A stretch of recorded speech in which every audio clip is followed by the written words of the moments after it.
la bienvenida a este episodio sobre el miedo. Hay un cuento que estimo probablemente hayas escuchado. Se trata de una niña llamada Caperucita Roja por la capa o caperuza de color rojo que solía usar, que es enviada por su madre a llevarle algo a la abuela atravesando un bosque. Allí resulta que está el lobo feroz, que se desayunó a la abuela y la quiere a esta chica de postre. Y primero se disfraza de la abuela y entablan este diálogo tan extraño, según lo veo hoy, de ¿qué ojos tan grandes tienes para mirarte mejor? ¿Qué boca tan grande tienes para comerte mejor? No sé todavía por qué esta historia se contaba a los niños. Lo lindo de los cuentos, cuando yo era niño, es que, dado que no había compus, tablets, celulares, nos despertaban mucho la imaginación y la fantasía. En esta historia hay algunos elementos que se pueden vincular con la emoción del miedo. Por ejemplo, que una niña vaya sola por un bosque. Sabemos que los niños pequeños en general no suelen tener muchos miedos, sino que los van incorporando mientras van conociendo el mundo a su alrededor y especialmente viendo cómo los adultos que tiene como referentes reaccionan ante determinadas circunstancias. El miedo es una emoción que se caracteriza con una sensación desagradable, de menor o mayor intensidad según las circunstancias, y cómo veo a esas circunstancias. Como las demás emociones, si este miedo se sostiene durante mucho tiempo, se convierte en un estado de ánimo y en muchos casos se necesita tratarlo con ayuda profesional. El miedo se basa en una creencia de que no cuento con los recursos necesarios para enfrentar una circunstancia. Por ejemplo, para ir hacia un determinado lugar en una noche oscura, tenés que pasar por una zona que se conoce como muy violenta y peligrosa. ¿Te genera miedo? ¿Y si ahora te dicen que vas a ir dentro de un tanque militar rodeado por otros 20 tanques y 5 helicópteros de guerra? ¿Te genera el mismo miedo? En el primer caso, considerás que no tenés suficientes recursos para enfrentar esa situación. En el segundo caso, consideras que sí. En los eventos disparadores de una emoción de miedo, hay típicamente dos factores: presencia y potencia. Para que una situación o un otro te genere miedo, es requerido que percibas estos dos factores. Si caminando por un bosque te cruzas con un lobo, el lobo está allí, presente, y consideras que es bastante potente como para hacerte un gran daño o hasta matarte. Ahora observas por un rato que el lobo no se mueve. Te corres unos metros hacia otro lado y no se mueve. Es más, sigue mirando hacia el mismo lugar donde estabas antes. Esperas un rato, le tiras una piedra y el lobo no se inmuta. Agarras un palo y aún con miedo, pero con mucha más curiosidad que miedo, te acercás, lo tocas con el palo y nada. Y de pronto te das cuenta que el lobo está embalsamado. ¿Qué pasó allí? El lobo sigue presente, está ahí, pero ya no percibís que tenga potencia para hacerte algo. Por otra parte, si vas caminando por el bosque y pensás en un lobo que pueda atacarte, la idea del lobo tiene potencia, pero no está presente. Aún así te puede surgir cierto miedo de la posibilidad de que se haga presente. Pero, ¿qué pasa si vas caminando por el bosque con una armadura tipo Iron Man o Robocop? El lobo, aun si se presentara, consideras que no tiene suficiente potencia para lastimarte. ¿Te das cuenta? ¿Por qué un niño no le teme a un enchufe de electricidad? El niño ve una especie de agujeritos que están presentes, pero no sabe de la potencia que tiene la corriente eléctrica que por allí circula como para hacerle daño. Percibe presencia, pero no potencia. ¿Por qué cuando andás por las calles de Buenos Aires no tenés miedo de que te devore un tigre? Porque sabes que un tigre tiene la potencia de dañarte al extremo, pero sabes que más allá de algún tigre en un zoológico, si lo hubiera, o en algún tipo de circo clandestino, que ojalá no haya, no te vas a cruzar con un tigre suelto por las calles. Percibís potencia, pero no presencia. Cuando tenés una preocupación por cualquier tema, considerás un escenario de la posible ocurrencia de algo y ya vas viviendo por anticipado lo que considerás que vas a sentir cuando se concrete. El miedo en sí no es malo, es una emoción más, y de hecho es muy útil en varias circunstancias para alertarnos ante un peligro de manera que podamos accionar preventivamente para mitigar un riesgo en lugar de tener que reaccionar ante un evento que ocurre.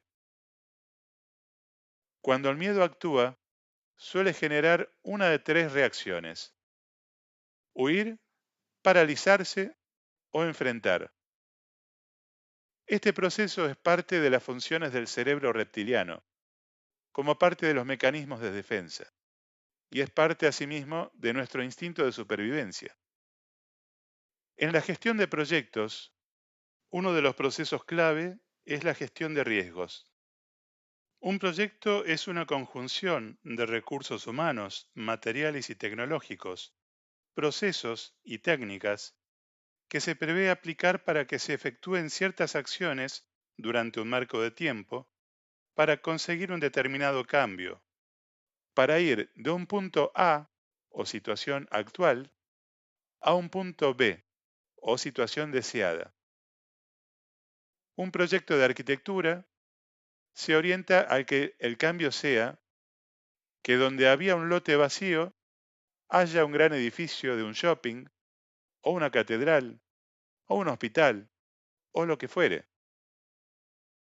Un proyecto de sistemas de software se orienta a que el cambio sea, por ejemplo, que un proceso de atención y venta de ciertos productos a clientes, en lugar de hacerse de manera presencial, se haga mediante un software a través de Internet.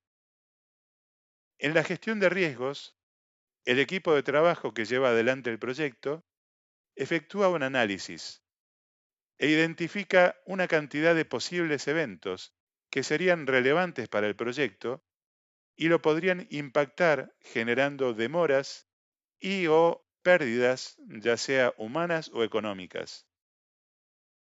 Y sobre cada riesgo identificado, se asigna un factor de probabilidad y un factor de impacto.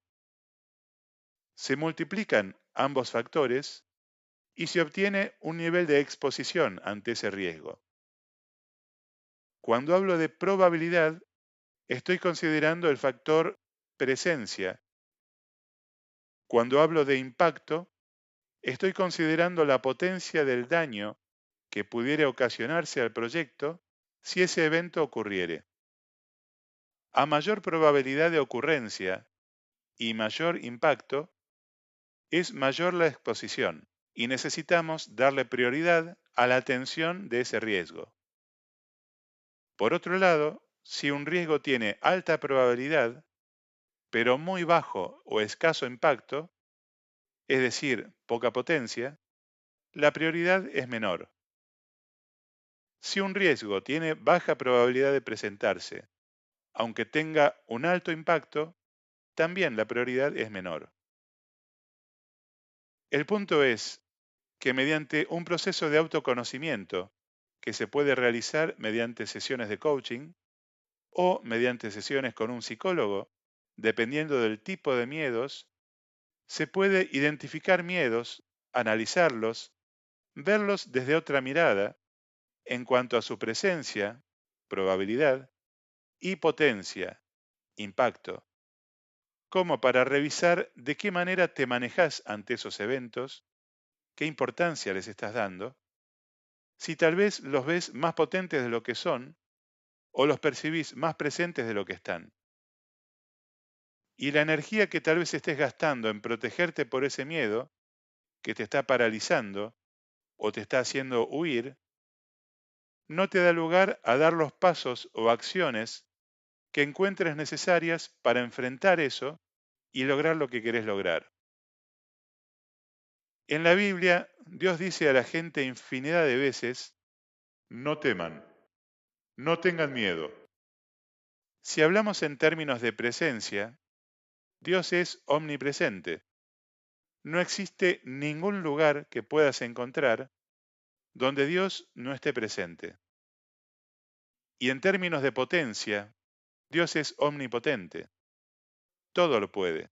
O sea, literalmente, si tuviera intención de dañarte, le sería infinitamente más fácil que para vos aplastar a una cucaracha. Además de la presencia y la potencia, hay un tercer factor, que es el amor, que determina sobre la voluntad o no de usar esa potencia para algún fin.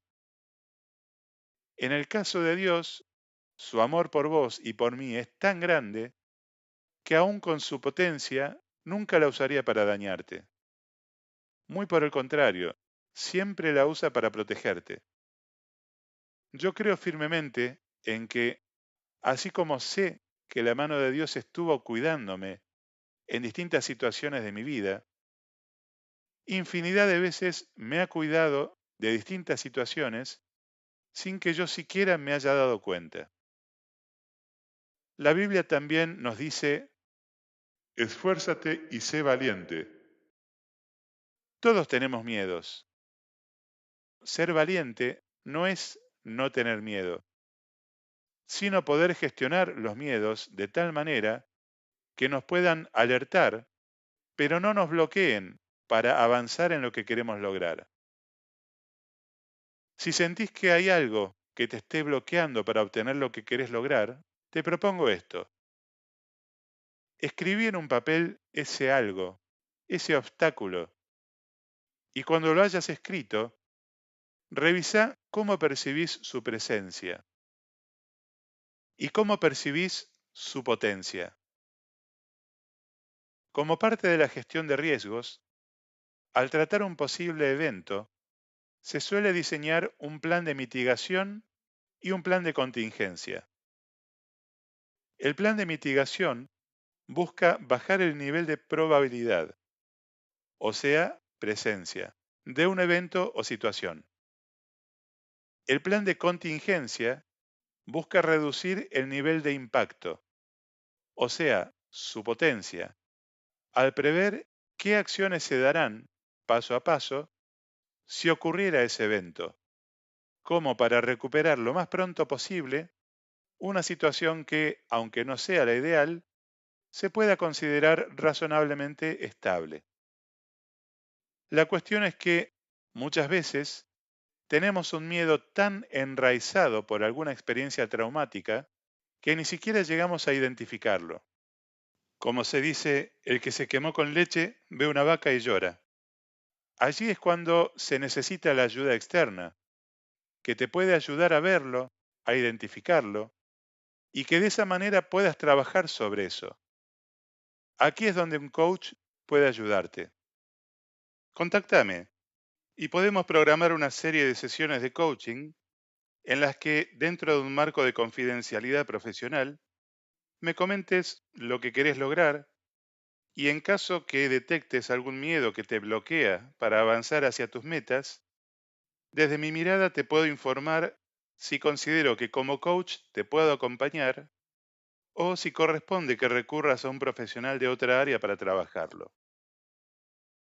Muchas gracias por tu atención. Alejandro Barrio Nuevo, coach.